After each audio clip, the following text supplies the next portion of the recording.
Hi. Your party seems to be very concerned with the criticism on social media. Why are you more sensitive to this than to the everyday troubles of the Kenyans, such as the rising cases of femicide, the abductions, corruptions? True, we are very concerned, and I said I'm actually the one who in this show spoke to the issue of femicide because it's a matter that was of great concern to Kenyans. I'll tell you from where I sit. I am less concerned with what people say online, on social media. I had that engagement with somebody yesterday who is in this audience. And I told him, I have been called William Ruto's wife because I work closely with him. And I take it in my stride. But I will have to do my work and do it to the best of my ability. That's my concern, and I believe everybody within the Kenya Kwanza administration is less bothered by what people say online. How can you say that when in the part one of this show? Insults. Hold on. In part one of this show, let me paraphrase Irungu that. from Amnesty said a guy did an AI image of the president in a coffin. Was treated viciously, violently. That was not you having a thick skin. And maybe because you never allowed me to respond to that. Because I did, but you can respond again if you want. It's true what Irungu was saying and about the gentleman who had his hair shaved.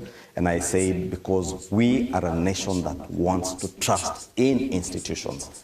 We want to trust and believe that the investigative agencies that are investigating all those cases where people have claimed to have been abducted and things done to them that are unpalatable, that we get to the root cause of it so that you know who is it that was abducting these people. I told you there are three elements. It's a very simple issue. Irungu cited a case of a young man who did an image mocking the president and he was tortured for it. That does not speak well to the thick-skinnedness of your government. So the question is, who tortured him? Can you or me answer? You cannot answer, you cannot say with certainty. I'm going to trust the guy who was tortured. Irungu says it is suspected to be because the gentleman said they behaved like they were security agencies.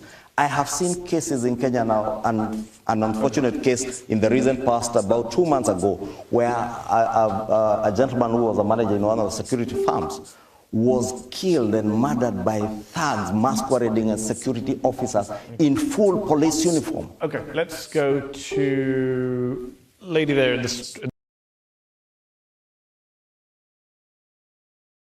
As you've well heard from that young lady speaking in London, it means very well that Kenyans are seeing the priorities of President William Ruto and his team are no longer those needs of Kenyans. Let me give you a brief history about that young girl. That is a lady from London, who lives in London. She's a Kenyan. And she was asking that question in the presence of Kimani Ichung'wah, was being interviewed by Medi, who is a journalist from Al Jazeera. So she was asking the question the moment Medi gave an opportunity for the audience to ask questions to the politician from Kenya. You have to agree that in that interview, Kimani Ichung'wah was destroyed badly because the journalist was able to paint William Ruto's government badly, as we all know. Now, the fact remains that when this lady asked that question, it gave me some thinking. By the way, what are the priorities of the current government as we speak? She asked a very simple question. Kenyans get abducted, we get femicides, we get so many bad things happening in the country, but the major focus of the government, it is the criticism that it receives on social media. It is what young Kenyans are saying. It is what is drawn about them on social media. But they don't concentrate on the common mwananchi's issues. Be it hunger, be it the issue to do with school fees, be it the issue to do with SHA, or maybe the hospital, healthcare, let me say it in general. The government concentrates on those things that don't matter to the people, yet the people need these things solved. Then this lady was able to ask the gentleman, that is Kimani Ichung'wah. As usual, he dodged. He didn't answer the question well, or probably was caught up in somewhere that he could not even defend himself. But the fact remains that this young girl asked a very serious and simple question, which caught my attention personally. Then I went back to William Ruto's government. How has he been doing? The first thing I realized that when William Ruto got into power, he deployed Kenyan Defense Forces to DRC, who were later recalled through the request of the president of DRC, that is Felix Tshisekedi. He said that we no longer need these people in Kenya, in DRC. Please take them back to your country. DRC is doing well. Now, another thing that happened, it is that, the irony of that kind of an event, excuse me, it's because we realize that we have so many internal problems. We have the borders that need to be manned. We have so much money that's needed in the current economy right now. But the president felt like, excuse me, that the money we have should be to deploy the Kenyan Defense Forces to DRC. That was a bad move because as a country, we had so many things that we felt like needs to be handled, but not the DRC first.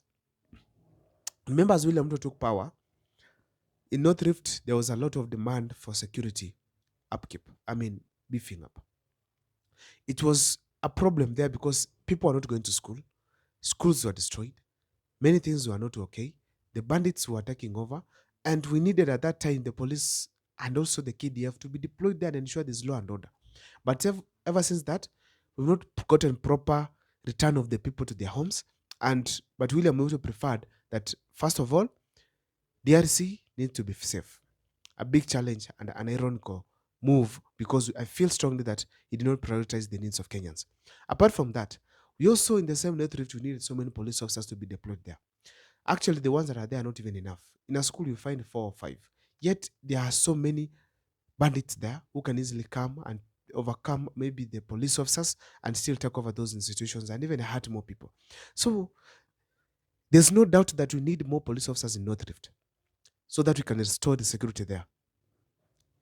But William Ruto felt like Haiti needs 1,000 police officers to go and man that place, to go and ensure there's law and order in that country. Yet in the country as we speak today, we need those police officers. And we realize that these police officers, already they are not being effective there because of the weight they're facing from these rebel groups that are seriously hunting them in the streets of Haiti. Now, apart from that, if you see, when William Ruto took these police officers to Haiti, these people were given extra training that could enable them go and handle those gangsters within Haiti. Then you ask yourselves, what happened? What happens in Kenya? The bandits in North Rift were able to overcome the police officers. In fact, police officers could not navigate some areas because the bandits were seriously hunting them. So the fact remains that William Ruto did not prioritize whether the Kenyan police need training just like those ones of Haiti. Instead, I believe strongly could have trained the police officers in Kenya, deployed them to the banditry endangered areas, and ensure that at least those places had well-trained police officers to tackle the bandits. But now, we find young men and women with very poor rifles actually going to North Rift, and we realize that the bandits easily confront them. So we ask ourselves, what was the priority of the president? However, it has always been said that whenever there's benefit on his side, he always does regardless of what Kenyans experience. People say it is alleged that even in DRC, those are unintended gain from what you call the minerals from that region. It's alleged. When you go to Haiti, there's money that's given there from the United Nations, and they felt like, and also they say there are minerals there. So the government, or maybe Ruto, could have benefited directly from it. It's alleged as well. So the fact remains, his priorities were not straight.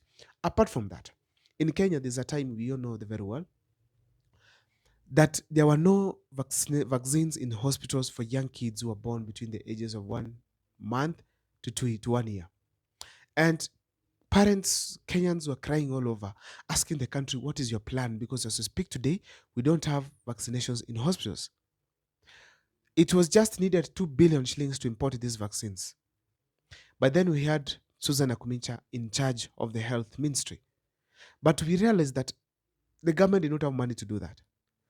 But ironically, the government, since last year, they've been announcing having huge amounts of money to conduct what you call vaccination on all 7 million cows in the country.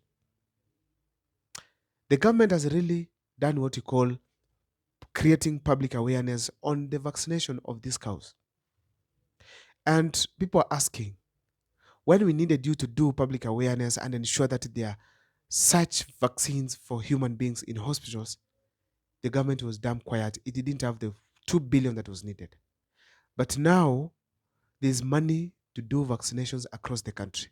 What is the priority of William Ruto when it comes to the health sector? That's a big question that everyone is asking, because now cows become more important to William Ruto than the people, the children of the Republic of Kenya. Another thing as we speak today, it's the issue to do with SHA. William Ruto leaves alone the SHA that is struggling and goes to talk seriously about the vaccinations of cows. Then you realize that human beings need to be treated in hospitals.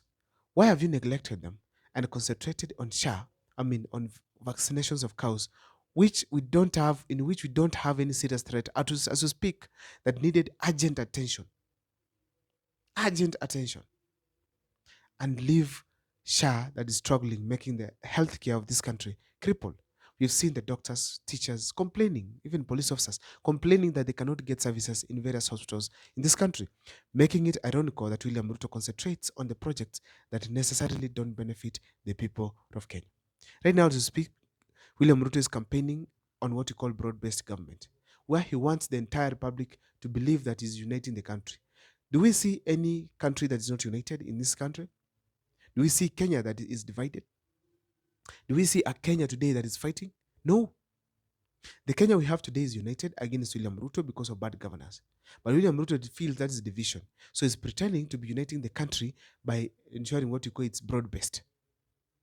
The broad-based government, right now as we speak, it's not delivering services to Kenyans, but it's constantly talking about it. And then we ask ourselves, what is the priority of President William Ruto as far as the governance of this country is concerned? Is it the problems Kenyans are having, or positions to appear that is doing what we call broad-based? My name is Abel Mukua. I don't know what's your take, but that is the irony of President William Ruto in his governance.